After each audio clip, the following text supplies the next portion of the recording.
Welcome back to Face to Face. We are 2 months into the lockdown, and I'm catching up with an old friend and associate and colleague, Professor Nick Binedell at Gibbs. He was the founding dean, and now specializing, as he has done for a long time, in strategy and leadership, or strategic leadership. Did I get that right, Nick? Yes, you did. Hi, Stuart. Nice to see you again. So, Right. 2 months in, you're very closely involved with sort of top leadership of the country. Are we pointing in the right direction? We just had the latest speech by the president's moved us into level 3. Are we? Tell me what's good and bad, and whatever you've got to keep private, you'll keep private. But I think that's been one of the biggest issues for me. We don't get to hear enough. Right. So whatever you can share with me, off you go. Sure. So Stuart, I think that, we've really found ourselves, as everybody knows, in an unprecedented step change environment in which countries are having to muddle their way through. And you see so many different responses, whether it's South Korea or Sweden or South Africa, 3 S's. The responses come out of the systems, the mindset, the quality of leadership. And I think South Africa has done pretty well. If you take into account our economy was broken before we went in, the impact of this has been enormous. And as the president said last night, it's been hardest on those who can bear it least. So I think broadly he's framed it quite well. And business and government have had an unprecedented level of interaction to try and manage this terrible complexity of how you open up and how you manage life and livelihoods and bring them together. So I score us fairly high, but we're still on a precipice. We just don't know where the infection rate's going to go. And the recovery is going to be very, very interesting because it will depend on which sectors you're in, what products you have, how you can adjust your portfolio, how fast you move, what risks you take. What are going to happen on some of the big stages? How will Cyril interact with the unions? Because I see great big bubbling turmoil there. Well, I'm not sure.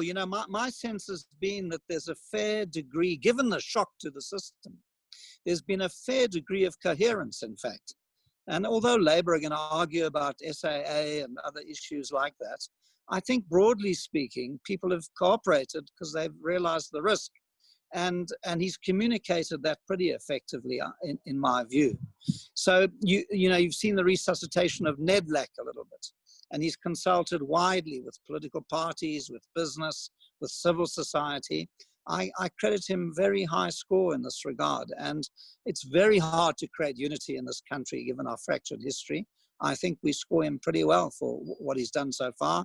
And I just every now and then imagine what it would have been like under our previous president. So, we've got to count our blessings for what we've got. And nobody will get this 100% right. That's what we're seeing all over the world. So the part that I introduced us with, I mean, you have been working very closely. I know you mentioned to me last week with the reintroduction of the change to level 3, up or down, whichever way you look at it. I sense this huge frustration amongst those that I talk to at all sorts of different levels about not knowing what's happening. Should he not be doing a ask Cyril every week kind of thing? And I think that is, or his team, should they not be feeding him the stuff that he can feed us? Yes, I mean, I think it's because they're making decisions on the run in an uncertain world. It's very easy to be critical, but I do think that there could be better communication. And more regular communication, and sort of a few town halls where ordinary South Africans can share their feelings and their struggles and their points of view. I think that's true. It could be more lively, but it frustrates everybody. So everyone's got a beef and a complaint, whether it's, cigarettes versus alcohol or, the speed with which we've opened up. I broadly think he's done the right thing from a strategic point of view. Broadly speaking, he firmly framed the issue. We took a bold decision on an early and complete lockdown, and it looks from the data that we've staved off the speed of the infection growth, although now it's likely to accelerate. But the trade-off came between livelihoods and life, and we've now gone more onto the livelihood question. And I think we should give credit for that. You know, you specialize in working with leaders to become better leaders and looking at how they're managing their process. What would you do if you were able to make business a lot more user-friendly, business easier to operate? I mean, is there a way, is it now not the time to make it easier? I just think about what we have to go through as a small organization. Isn't that not absolutely strangling any potential revival or growth? Well, I mean, my sense would be that apart from the very low growth rate and investment rate we're experiencing before COVID, our economy, relatively speaking, is still stuck in another era. It's in the industrial era. And so a brave CEO and board might take a view to say, this is a fresh sheet of paper. If we were starting this business today, what would we offer and how would we organize to offer it to who?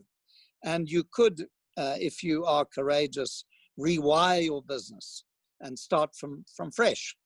At Gibbs, we've had to rewire our teaching, and we've continued right through this by going digital.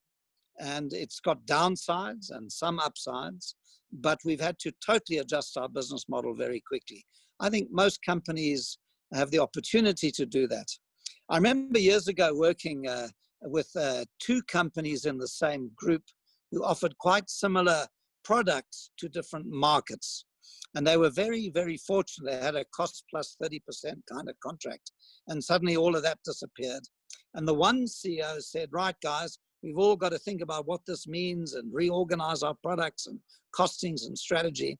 And the other turned to his exco and said, right, you seven don't have a job anymore. You three will run what's left. Now you seven better come up with a radical plan to start this business from scratch. And what most of us do, we get caught up in what we call logical incrementalism. In other words, how do we make little changes here, little adjustments here? And strategy is about making a bold choice.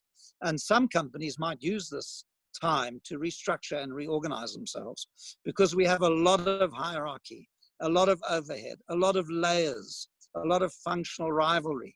And one thing we've all done is taken several steps into the digital world. And many companies, I think, can do it smarter and faster and more cheaply, as you suggest. I think, yeah, and there are definitely industries which are more inclined in that direction and plenty that aren't. And there's going to be a lot of blood on the walls. Okay, you, from tomorrow, you are President of South Africa. What 3 things will you do in your new plush office from tomorrow? In fact, you'll probably be in your same existing office. Off you go. Well, he may be going back to, excuse me, he may be going back to work now because although he's over 60, so who knows where he'll work from. But he's managed it remotely and the cabinet's functioned remotely pretty well. Look, I think the first priority is to take stock about what to change in our economic relationships and policy. We can't go on with very low growth and this rising inequality. So whoever is the president has got to frame this as an opportunity not to be missed, or at least to miss as little as possible, given the constraints, and rethink the South African economy. I grew up in a mining economy. We're now a banking economy. It used to be a manufacturing economy. We're not a big manufacturer anymore. So like all countries are doing, you've got to frame a strategy of economic policy that makes sense for where you are and what you can do. So that would be number one priority, is the economy. And I think in the current president, we have someone who's economically literate and capable, which is a big, big plus. The second thing I would be looking at hard is the state. I think it's fair to say, and he would probably acknowledge, that we're in a very large, very bureaucratic, and often dysfunctional state. And we need a smaller and more muscular state, but certainly smaller. I mean, it's interesting to note salaries in the States have not been reduced, and people have had big increases over the years. And we need a state that serves its people and not the other way around. So that would be the second area. And I think the third is a softer one. What he's managed to do, I think, is bring us together a bit more. And I often think about, as a president, you've got to try and create a nation out of a country. And where you've had such a history as ours, it's extremely difficult to do this. This is a multi-generational project, and there's got to be enough cohesion. And I think he represents the kind of compromise, cohesion, caring kind of approach. But we've got to realize as South Africans that we need each other, that there are important things we don't know about each other that have to do with how we work together and build social capital, build the kind of trust and respect that makes a nation work. No team, whatever sport you play, works unless there's trust. And I think he's earned some of that. I don't want to overplay it, but I think you look at countries around the world, you can't legislate and regulate and enforce things. You have to have a spontaneous agreement that we're in this together and that we need to cooperate with each other. And I think South Africans are very humanistic in our outlook. We're very relationship-based, most groups of South Africans, and we've got to overcome our past by functioning better and faster. And I would say the third priority would be to try and build the social capital. And I think he's been doing that. Yeah, not easy. Okay, you've done well, Mr. President. I'll let you out of that office for now. Final question. You were working very closely with him. What was the sense you got? Is the team supporting the boss? Does Cyril have them on sides? Are there many dissenting voices? I've been in a couple of meetings, but I don't want to overplay that. I'm not working very closely as in the office of the presidency, but we've been involved for some years now in a project called the Public-Private Growth Initiative, which has been very successful in 23 sectors. And before COVID, had put together 45 projects where there were inhibitors from government. And we found the DGs and ministers very responsive, and we were busy driving that. And then we were asked to respond to what were essential services and to the staging and now the return to work protocols. So that's what we've been doing. From the feedback I've had, my sense is, yeah, Cabinet's largely behind him. The NEC had a very good meeting recently. Even the IMF first loan was not debated ideologically. And so I think he's cracking the whip and people are falling in line, and they're doing the best they can under difficult circumstances. I would wish for sometimes faster response, sometimes a more strategic kind of way forward. We do stumble our way through some of this stuff, and some of the communication from ministers is really hard to understand. But generally speaking, I think the political shenanigans have decreased. They may come back, but broadly speaking, I think he's built consensus.